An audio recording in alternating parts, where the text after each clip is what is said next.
Big ಬಾಸ್ಗೆ ಹೋದ್ಮೇಲೆ ಏನು ಕಳ್ಕೊಂಡಿದ್ದು ಪಡ್ಕೊಂಡಿದ್ದು ಅನ್ನೋದು? ಮ್ಯಾಮ್ ಏನೂ ಕಳ್ಕೊಂಡಿಲ್ಲ ಮ್ಯಾಮ್, ನಾನು ಏನೂ ಕಳ್ಕೊಂಡಿಲ್ಲ ಮ್ಯಾಮ್. ತುಂಬ ಅಲ್ಲಿ ಇನ್ನೂ ಈಗ ನಾನು ಹೋದಾಗ ಫಾಲೋವರ್ಸ್ ತುಂಬ ಕಮ್ಮಿ ಇದ್ರು, ಈಗ ತುಂಬ ಜಾಸ್ತಿ ಆಗಿದೆ. ಆಮೇಲೆ ಒಂದೊಂದು ಕಡೆ ಎಲ್ಲೋ ತುಂಬ ದೂರ ಎಲ್ಲೋ ಸಿಕ್ಕಿದಾಗ ಇವ್ರು ಕಾಕ್ರೋಚ್ ಸುದಿ ಅಲ್ವಾ ಅಂತಿದ್ರು. ಮೇ ಬಿ ಇನ್ಯಾರು ಕಾಕ್ರೋಚ್ ಸುದಿ ಅಲ್ವಾ ಅಂತ ಅನ್ನಲ್ಲ, ಕಾಕ್ರೋಚ್ ಸುದಿನೇ ಅನ್ನೋಷ್ಟು ಇವತ್ತು ಇಷ್ಟು ದೊಡ್ಡ ಹೆಸರು ಕೊಟ್ಟಿದ್ದಾರೆ. ಆಮೇಲೆ ನಾನು ತುಂಬ ಇಂಟರ್ವ್ಯೂಗಳಲ್ಲಿ ಹೇಳಿದ್ದೀನಿ ಮೇಡಮ್, ನನ್ನ ಪಾಲಿಗೆ ಡೈರೆಕ್ಟರ್ಗಳೇ ದೇವ್ರ ಥರ ಕಂಡಿದ್ದು ಅಂತ. ಅವ್ರಿಗೆ ಇಲ್ಲಿವರೆಗೂ ನಾನು ಬಂದಿದ್ದು. ಇಲ್ಲಿಂದ ಪ್ರಕಾಶ್ ಸರ್ ಒಬ್ಬ ಡೈರೆಕ್ಟ್ರೆ, ಅವರೇ ನಾನು ಕರೆದು ಮಾತಾಡಿಸಿದ್ದು 4 ವರ್ಷದಿಂದ. ಆ ಪ್ರೀತಿ ನಂಬಿಕೆ ಇಟ್ಟು ನನಗೆ ಬರೋಕ್ಕಾಗದೇರು ಮತ್ತೆ ಚಾನ್ಸ್ ಕೊಟ್ಟಿದ್ದು.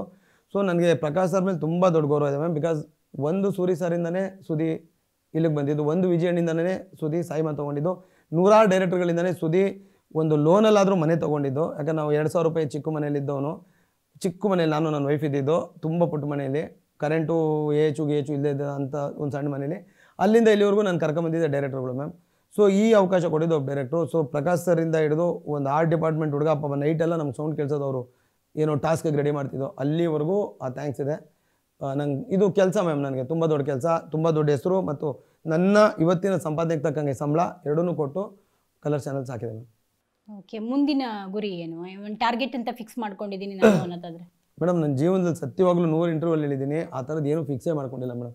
ನೀವು ಫಿಕ್ಸ್ ಮಾಡ್ಕೊಂಡಿದ್ದು ಆಗೋದೇ ಇಲ್ಲ ಮೇಡಮ್ ಬದುಕಲ್ಲಿ. ಸುಮ್ಮನೆ ಆ ಫ್ಲೋ ಜೊತೆ ಹೋಗ್ತಾ ಇರಬೇಕು ಮ್ಯಾಮ್. ನಾನು ಏನೋ ಭಯಂಕರ ಅನ್ಕೊಂಬಿಟ್ಟು ನಾಳೆ ಹಾರ್ಟ್ ಅಟ್ಯಾಕ್ ಆಗೋಯ್ತು, ಏನು ಮಾಡಲಿ ಮೇಡಮ್ ನಾನು?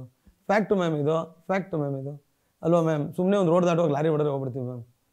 ನಾನು ಯಾವುದೂ ಜೀವನದಲ್ಲಿ ಪ್ಲಾನೇ ಮಾಡಿಲ್ಲ ಮ್ಯಾಮ್. ನೀವು ನನ್ನ ಯಾವುದೇ ಡೈರೆಕ್ಟರ್ ಕೇಳಿ, ಯಾವ ಪಾತ್ರನೂ ಫಸ್ಟೇ ಕೇಳಲ್ಲ, ಕತೆ ಮಾತ್ರ ಕೇಳ್ತೀನಿ. ಅಣ್ಣ ನಾಳೆ ಬೆಳಗ್ಗೆ ಸೆಟ್ಟಿಗೆ ಬರ್ತೀನಿ, ಟಿಫನ್ ಮಾಡೋಗಿ ಹೇಳಿ ಅಣ್ಣ ಅಂತ. ಬಟ್ ಎಲ್ಲೂ ಅವ್ರಿಗೆ ತೊಂದರೆ ಆಗಂಗೆ ಮಾಡಿಲ್ಲ. ಇಲ್ಲಾಂದರೆ ಸುದಿನ ಕಳಿಸಿರೋರ ಮನೆಗೆ ಅವ್ನು ಏನ್ರಿ ಅಂತ ನಾನು ಪ್ರಿಪ್ರೇಷನೇ ಮಾಡ್ಕೊಳ್ಳಲ್ಲ ಮೇಡಮ್.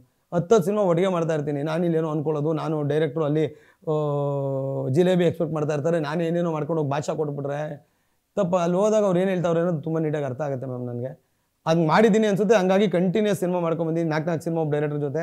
ಇವತ್ತಿಗೂ ಆಚೆ ಬಂದ ತಕ್ಷಣ ನನಗೆ ಗೊತ್ತಿದೆ ನನಗೆ ಈಗ ಸಿನಿಮಾ ಇದೆ ಅಂತ. ನಾನು ಇದನ್ನು ಫೇಕಾಗಿ ಹೇಳ್ತಿಲ್ಲ, ನಾಳೆಯಿಂದ ನಾನು ಮಾಡೋ ಕೆಲಸಗಳಲ್ಲಿ ನಿಮ್ಗೆ ಗೊತ್ತಾಗುತ್ತೆ ಸುದಿ ಇಲ್ಲಿ ಅಲ್ಲಿ ಅನ್ನೋದು. ಹಾಗಾಗಿ ನಾನು ಯಾವುದೋ ಟಾರ್ಗೆಟ್ ಇಲ್ಲ ಮೇಡಮ್, ಹಂಗೇನೂ ಆಗಲ್ಲ ಮೇಡಮ್. ಇಲ್ಲಿ ಸಾಕಷ್ಟು ಲೀಡ್ ಸಿನಿಮಾಗಳೆಲ್ಲ ಕೈಯಲ್ಲಿವೆ. ಯಾವಾಗಿಂದ ಕೆಲಸ ಶುರು ಮಾಡ್ಬೇಕಂತಿದ್ದೀರಾ? ಶುರು ಮಾಡ್ಬೇಕು ಮೇಡಮ್, ಇದೊಂದು ವಾರ ನಾನು ಎಲ್ಲರಿಗೂ ಕೇಳ್ಕೊಬಿಡ್ತೀನಿ. ಆಮೇಲೆ ಮಕ್ಕ ಕಣ್ಣೆಲ್ಲ ಚಿತ್ರಾನ ಆಗ್ಬಿಟ್ಟಿದೆ ಮ್ಯಾಮ್. ಇದೊಂದು ವಾರ ರಿಕವರಿ ಆಗ್ಬಿಡ್ತೀನಿ. ಈಗ 22ರಿಂದ ಆಗಲೇ ಒಂದು ಸಿನಿಮಾ ಡೇಟ್ ಹಳೇದ ಕಮಿಟ್ಮೆಂಟು ನಮ್ಮ ಪಿ ನಾಗರಾಜ್ ಸರ್ದು ಅತ್ತಿಕಾಯ ಅನ್ನೋ ಸಿನಿಮಾ ಅವ್ರಿಗೆ ಪ್ರಾಮಿಸ್ ಮಾಡಿ ಹೋಗಿದೆ. ಅವ್ರು ಹೇಳಿದ್ರು ಸುದಿ ನೀನು ನವಂಬರ್ 15 ಬಂದರೆ ನೀನು ನನಗೆ ಅಂತ. ಸಾರ್ ಏನು ಸರ್ ಹಿಂಗೆ ಅಂತೀರಾ ಅಂದಿದೆ. ಟಚ್ ಉಡ್ಸೋದೆ, ಅಕಸ್ಮಾತ್ ಬಂದರೆ ಮರಿಬೇಡ ಅಂತ ಮಾತು ಕೊಟ್ಟಿದ್ದೆ. ಬಂದ ತಕ್ಷಣ ನಿಮಗೆ ಫಸ್ಟ್ ಫೋನ್ ಮಾಡ್ತೀನಿ ಅಂತ. ನಮ್ಮ ಪ್ರಕಾಶ್ ಸರ್ಗೆ ಮೊನ್ನೆ ಪೂಜೆ ಆಗಿದ್ದ ಸಿನಿಮಾ ಅವ್ರಿಗೊಂದು ಮೆಸೇಜ್ ಹಾಕಿದೆ, ಅಷ್ಟರಲ್ಲಿ ಈಗ ನಾಟ್ ರೀಚಬಲ್ ಮಾಡಿದ್ದೀನಿ. ಇಲ್ಲಿ ಬರ್ತಾ ರೋಡಲ್ಲಿ ನಾವು ಸರ್ ಫೋನ್ ಮಾಡಿದ್ರು, ಹ್ಞೂ ಸರ್ ಅಂತ. 22ರಿಂದ ಡೇಟು ಸುದಿ ಅಂದರು, ಹ್ಞೂ ಸರ್ ಅಂತ ಅಂದು ಇಲ್ಲಿ ಬಂದು ಕೂತೀನಿ.